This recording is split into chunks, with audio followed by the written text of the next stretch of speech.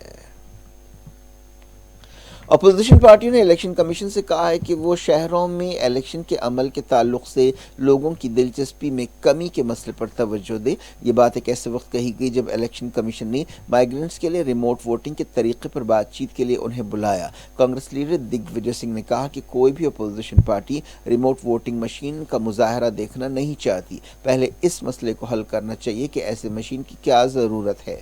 سابق chief minister Madhya Pradesh نے کہا کہ یہ سوال ناقابل قبول ہے۔ الیکشن کمیشن نے 8 قومی اور 57 ریاستی ریکگنائز پارٹیز کو اس میٹنگ میں بلایا۔ اس میٹنگ کے تحت ملک کے مختلف مقامات پر پھیلے ہوئے مائیگرنٹس اپنے حلقے میں الیکشن کے دوران ریموٹ کے ذریعے ووٹ دینے کے بارے میں غور کر سکتے ہیں۔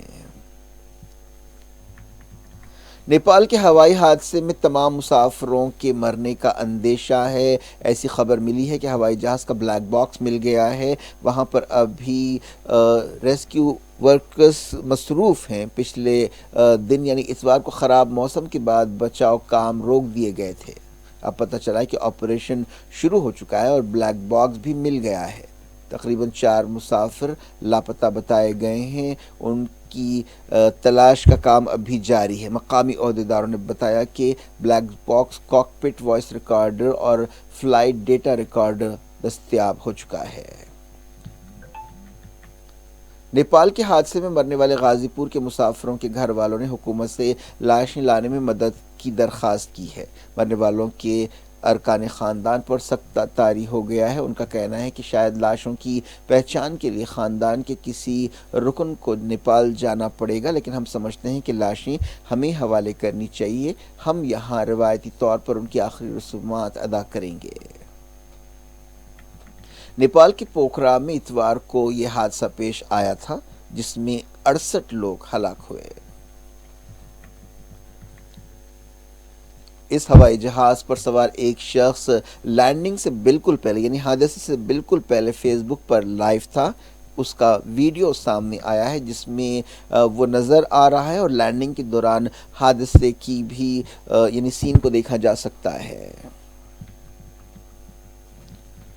اس حادثے میں مرنے والوں میں سے 4 کا تعلق اتر پردیش کے غازی پور سے تھا۔ فیس بک پر 1 منٹ سے کچھ زیادہ دیر کی یہ لائیو ویڈیو ہے، جس میں ایک شخص کو پرجوش انداز میں بات کرتے ہوئے دیکھا جا سکتا ہے۔ اس ویڈیو میں جس شخص کو دیکھا جا سکتا ہے اس کی پہچان سونو جیسوال کی حیثیت سے کی گئی ہے۔ ویڈیو میں دیکھا جا سکتا ہے کہ ہوائی جہاز اچانک بائیں طرف تیزی سے مڑتا ہے اور پھر گر کر تباہ ہو جاتا ہے اور شعلوں میں لپٹ جاتا ہے۔ سپریم کورٹ نے جوشی مٹھ میں زمین کھسکنے کے سلسلے میں داخل کی گئی درخواست پر ہنگامی بنیادوں پر سنوائی سے انکار کر دیا ہے۔ عدالت نے درخواست گزار کو اتراکھنڈ ہائی کورٹ جانے کی ہدایت دی ہے۔ درخواست گزار نے خواہش کی تھی کہ جوشی مٹھ کے واقعے کو قومی آفت قرار دیا جائے۔ 8ویں نظام نواب میر برکت علی خان مکرم جا کی نماز جنازہ اور تدفین کے لیے انتظامات کر لیے گئے ہیں۔ مائنورٹی افیئرز کے ایڈوائزر اے کے خان نے مختلف محکموں کے ساتھ اس سلسلے میں تیاریوں کا جائزہ لیا اور چومولہ پیلس کا دورہ کیا۔ اے کے خان نے عہدیداروں کے ساتھ چومولہ پیلس سے مکہ مسجد تک پیدل دورہ کیا۔ میڈیا سے بات چیت کرتے ہوئے اے کے خان نے بتایا کہ 17 تاریخ کو 8ویں نظام مکرم جا کی میت ایک خصوصی فلائٹ کے ذریعے حیدرآباد لائی جائے گی اور پھر اسے عوامی دیدار کے لیے چومولہ پیلس میں رکھا جائے گا۔ 18 تاریخ یعنی چہارشنبے کی صبح 8 بجے سے دوپہر 1 بجے تک چومولہ پیلس میں مکرم جا کی میت دیدار کے لیے رکھی جائے گی۔ 18 تاریخ کو ہی مکہ مسجد میں ان کی تدفین ہوگی۔ بتایا گیا کہ عصر کی نماز کے بعد تدفین ادا کی جائے گی۔ کیا کچھ ہو رہا ہے آپ کی دنیا میں؟ آخر میں ہیڈ لائنز دنیا بھر سے ایک بار پھر دیکھیں۔ کابل میں سابق خاتون ایم پی کو گولی مار دی گئی۔ مرسل نبی زادہ نے افغانستان چھوڑنے کا موقع ٹھکرا دیا تھا۔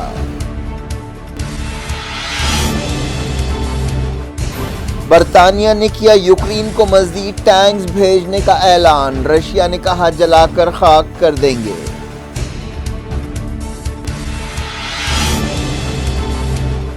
برطانیہ ایران کے ساتھ تعلقات ختم کرے۔ علی رضا اکبری کی پھانسی کے بعد رشتہ داروں نے کیا مطالبہ۔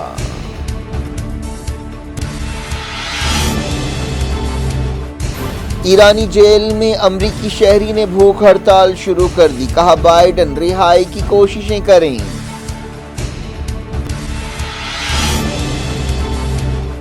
عراقی وزیر اعظم نے غیر ملکی فوجوں کی موجودگی کا کیا بچاؤ۔ کہا داعش کے صفائی کے لیے وقت درکار ہے۔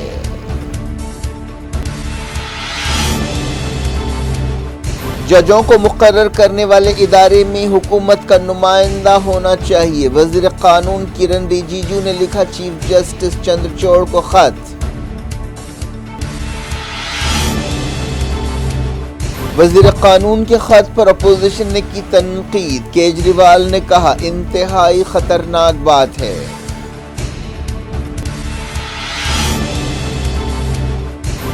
بی جے پی نیشنل ایگزیکٹو میٹنگ شروع۔ آنے والے الیکشنز کی اسٹریٹجی پر غور۔ تلنگانہ پر خاص توجہ۔